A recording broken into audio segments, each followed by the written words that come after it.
The 7 most racist people who have ever been on Johnny Carson.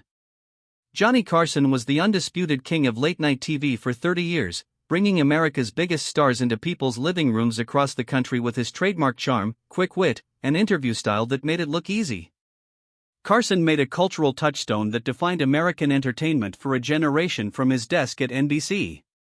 A show where famous people let down their guard and showed more real sides of themselves than anywhere else on TV. But Carson's honest portrayal of celebrities sometimes led to upsetting truths about the most beloved stars in America. This was especially true as the country's views on race changed greatly during his 30-year tenure. Because The Tonight Show ran for longer and had a more laid-back vibe, prejudices were sometimes shown that were hidden in more tightly controlled TV appearances. This created a record of casual racism that many fans have easily forgotten. A former NBC official who worked closely with Johnny said that he worked at the intersection of old and new Hollywood in the 1970s and 1980s with The Tonight Show. He was open to the big stars who came up during a time when racist jokes and attitudes were common in theater. But he also had to deal with an America that was changing and where those same views were seen as more and more harmful and unacceptable. This tension made things tricky on air as Carson tried to find a balance between respect for industry legends and growing knowledge of racial issues. His changing views on race, which were mostly progressive for the time but still limited by the standards of later decades, affected how he dealt with guests whose views ranged from openly racist to subtly biased. Margaret Collins, a television expert, said that Carson was stuck between two worlds.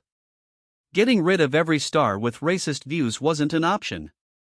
Half of Hollywood's biggest stars from the 1960s and 1970s would have been out because of that. But old video shows that he became less comfortable with some guests over time, which led to small but noticeable changes in how he dealt with their appearances. Today, we're going to look at 7 of Johnny Carson's most controversial black guests. The Tonight Show appearances of entertainment legends that showed prejudices that were different from how they seemed in public show how America's view of racism changed during the formative years of television and how even the country's most beloved stars weren't immune to the prejudices of their times. How are you? Wow, I'm pretty good. Someone told me you were in the building, but I didn't know you were going to swing by this way.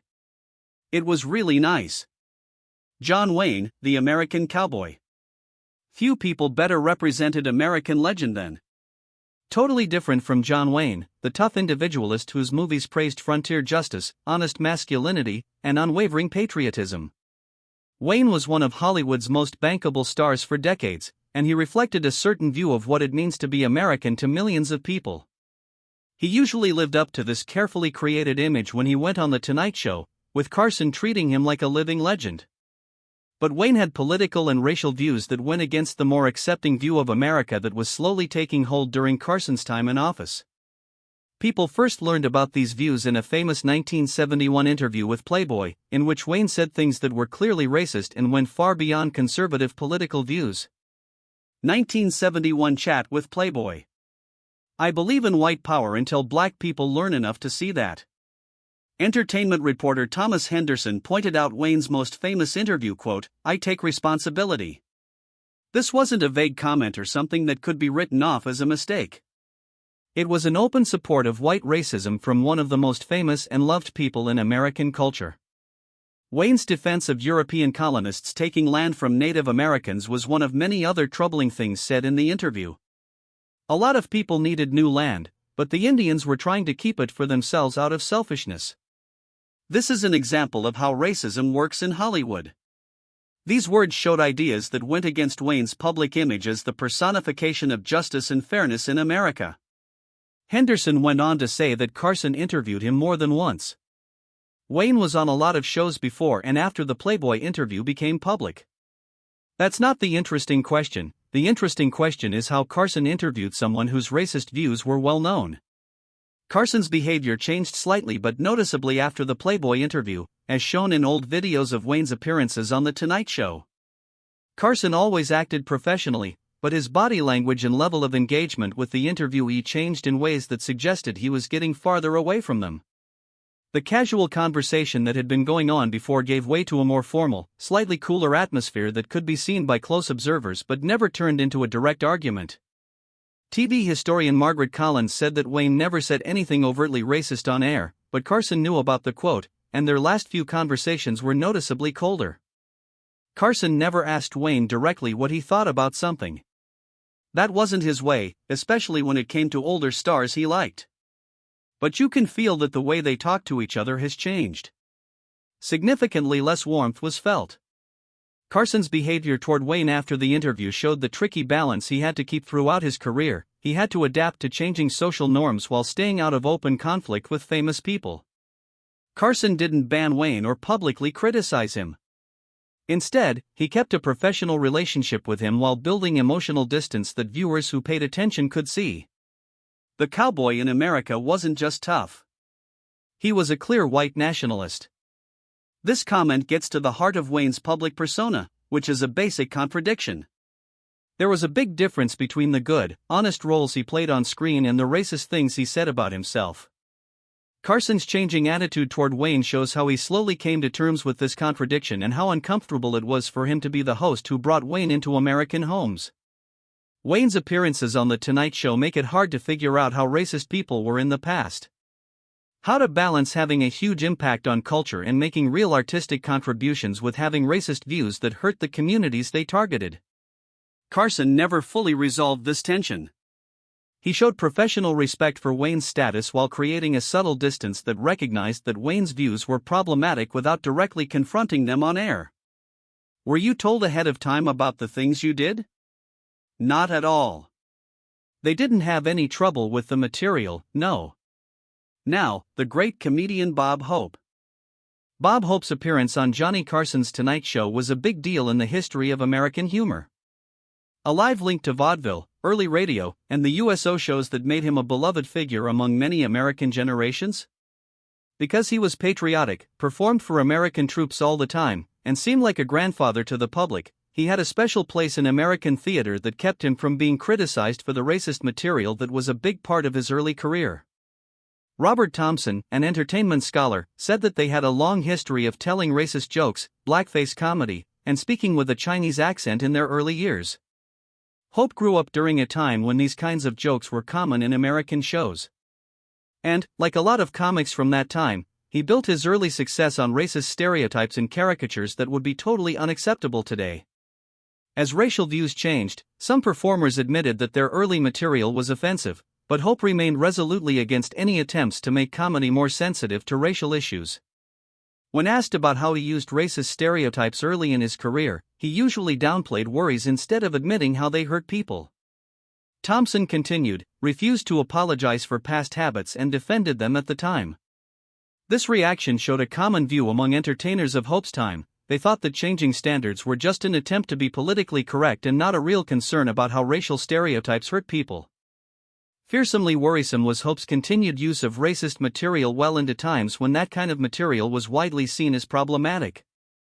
Even though he toned down the most overtly racist parts of his early shows, his comedy still relied on racial and ethnic stereotypes that most younger comics had given up on as harmful. A former NBC official who worked with both Carson and Hope said that they often used racial stereotypes during interviews and roasts on TV. Even in the 1970s and 1980s, Hope would sometimes make jokes about different racial groups during his Tonight Show visits. Carson would usually react with a tight smile or a quick turn instead of laughing out loud or adding to the joke. This was a subtle sign that he was uncomfortable that people who paid attention might pick up on. Because Hope was such an iconic older comedian and Carson admired Hope's gifts to American comedy, Carson had a hard time dealing with her. Carson usually avoided directly confronting Hope about his racist comments by gently steering the conversation away from contentious topics. This way, Carson could avoid confronting his friend about how offensive his comments were. Johnny smiled, but he knew the old jokes were no longer funny. This comment gets to the heart of Carson's problem with Hope, showing respect for a comedy legend while also realizing that a lot of people in the crowd didn't like certain parts of his humor anymore. Carson tried to handle this contradiction without making things awkward on air by smiling tightly and quickly switching the subject when Hope said something questionable. Hope's case is especially important because it shows how hard it is to honor entertainment past while also recognizing the bad things that happened in it. Without a doubt, Hope made huge impacts to American comedy and kept troops entertained during important times in American history. On the other hand, these contributions had racist content that hurt the groups it was meant for. A complicated issue that Carson never fully solved when he talked about Hope on The Tonight Show. Hope's continued support of racist comedy well into new eras showed that many well-known artists were not willing to adapt to new racial sensitivity standards. A group of people who thought that criticizing racist content was an attack on comedy itself, not a real worry about harmful stereotypes. Carson had to find a way to honor Hope's legacy while also recognizing that times were changing. He picked a middle ground that didn't fully confront or ignore the problematic parts of Hope's comedy. A deal that showed how America's thinking about race was still not complete during the Carson years. Is likely one of the most famous artists in the world right now.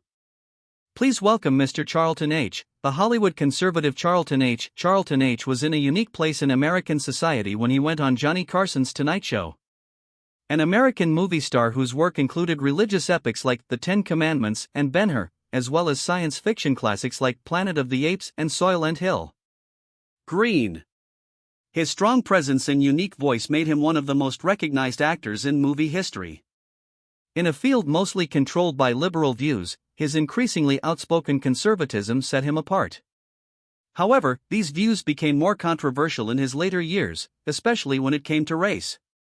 As H got more involved in politics, especially as head of the National Rifle Association, he said more things in public that many critics saw as ignoring civil rights issues and the fact that racism is a widespread problem in the United States. Political analyst Jennifer Washington said that he became president of the NRA and afterwards said things that downplayed systemic racism. Hahn often called civil rights campaigners whiners and said racism was mostly a problem of the past, not a problem with the system as a whole. In the last few years of Carson's term, these views became more and more important to his public image. Carson's behavior toward H changed as the actor's political activity gained more attention.